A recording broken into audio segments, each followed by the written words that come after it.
With Marvel Strike Force now out of beta, this is a great time to jump into the game. There's some good characters available to play, and some real stinkers, so if you want to know more about those and other tips, keep watching. I also invite you to check out another video I put together that goes into things that you might not know about the game. It'll help you with setting proper expectations and getting the most out of the game. You'll find that video linked in the description below. Without further ado, let's get into some tips. Number 1. Marvel Strike Force is a game of patience. In the game, you have a variety of activities you need to complete on a daily basis, more on that later, but you have a limited amount of energy with which to accomplish all your tasks. You may want to farm a new character, get gear, play the campaigns, fight in the arena, compete in strikes, and so on and so forth, but you can only do so much. Now, to be clear, those activities don't all use the same energy, but they all tie together and require you to have patience to be able to accomplish all of your tasks. This game is a marathon, not a sprint. Number 2. Speaking of marathons, if you're going to run a marathon, do it with a plan. Just like you don't leap up from your couch and run a marathon without practice, you don't just jump into this game and try to do everything. Focus is critical, and I'm not talking about the in-game statistic. Rather, you need to plan and focus your attention, time, and energy accordingly.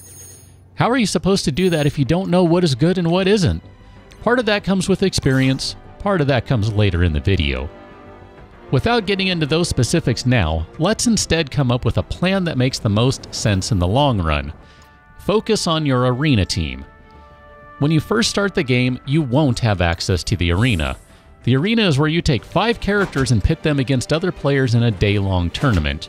You only get a handful of fights every day, so it's critical to choose your opponents carefully, time your fights, and be sure your team is as strong as it can be.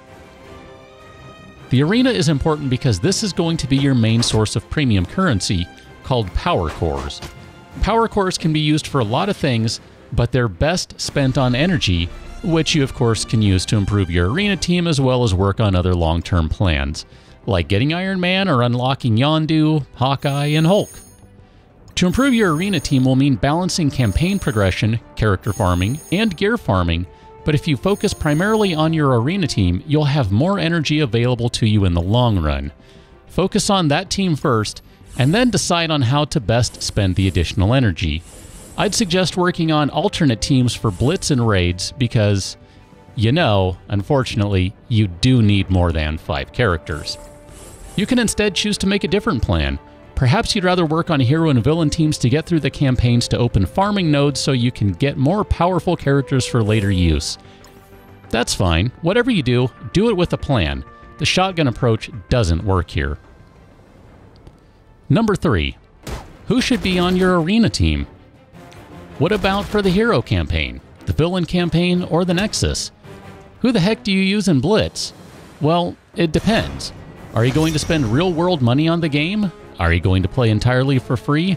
How much money, or not, you want to spend on the game, as well as pure random luck, will determine who you use.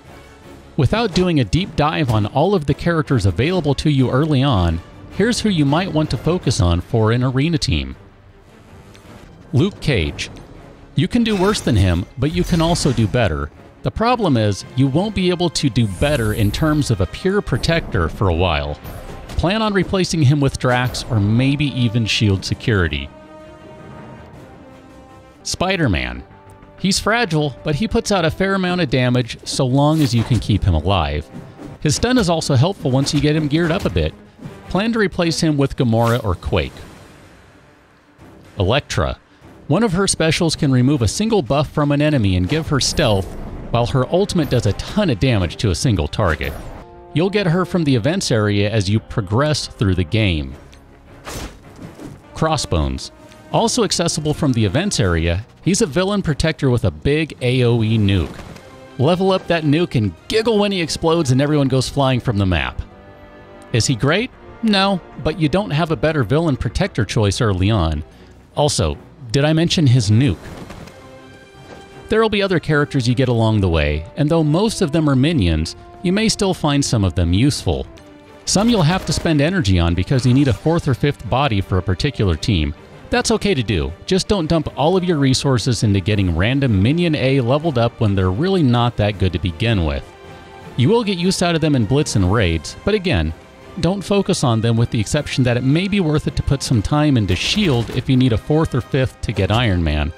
But we're getting ahead of things because you still need a 5th for your potential arena team. Number 4. Do you like Facebook? How do you feel about them giving your data to everyone? How do you feel about you giving them all of your data? Because hey, it starts with you. Wait, this video isn't about how you feel about Facebook, rather, it's about tips. Here's a tip. Link your Marvel Strike Force account to Facebook. I suggest making a new account expressly for this purpose and then never using the account again, but that's just me and I hated Facebook long before it was cool to do so. Why would you want to do this? For Daredevil. Whether you like the character or not, he hits hard. He's a brawler who has his most damaging attack immediately available at the start of a battle and who likes to counterattack. For the low price of a little bit of your time and energy, you can get him for free. Just don't use a real Facebook account and then unlink your crappy new fake one when you're done, and you'll have a free character who fits in perfectly with your arena and heroes team.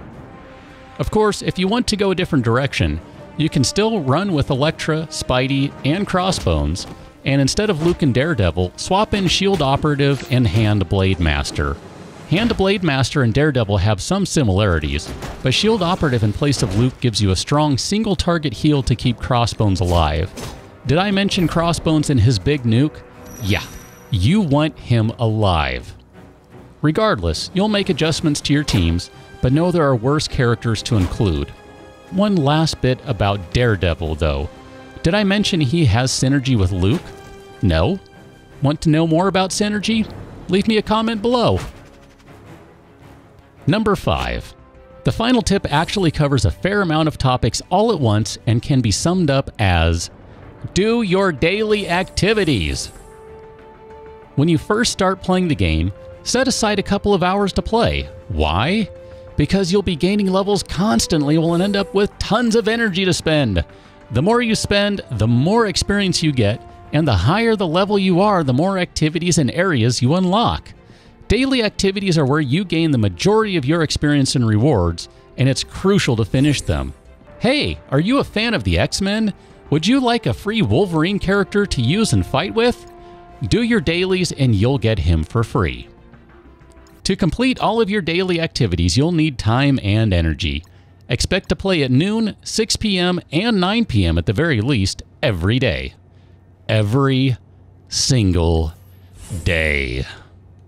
You get 80 free energy at each of these times, and you'll want to spend all of it, or at least enough to get you under the max so your energy can continue to naturally refill. What if you spend all your energy but didn't finish your dailies? Spend energy refill charges or use power cores to buy more. However, be warned, you can only buy so much additional energy before the price goes up. If you have to spend more than 50 power cores to refresh your energy, you might want to think twice about that one. And that really is the final bonus tip that I already gave you in tip number 2. Only spend power cores on energy, nothing else. Why? Because everything else is a ripoff. So that's it. 5 tips and a little extra stuff that will help get you going. There's a lot more to the game than the limited amount of topics covered in this video, but these tips will help put you on the right path. To be clear, you'll want to change your arena team up as you unlock additional characters, but at the very start, you don't have Yondu or Quake, Drax or Gamora, and so on, so you gotta dance with the ones who brought you. If you're interested in more discussion on the game itself, some pitfalls, and some additional things to be on the lookout for that will make your playing time better, then look in the description below for a link to an additional video. Also, please share your favorite tip or tips in the comment below. If you found this video helpful, please leave a thumbs up, and if you want to see more content from me, click on the subscribe button and be sure to enable notifications. Thanks for watching. See you later.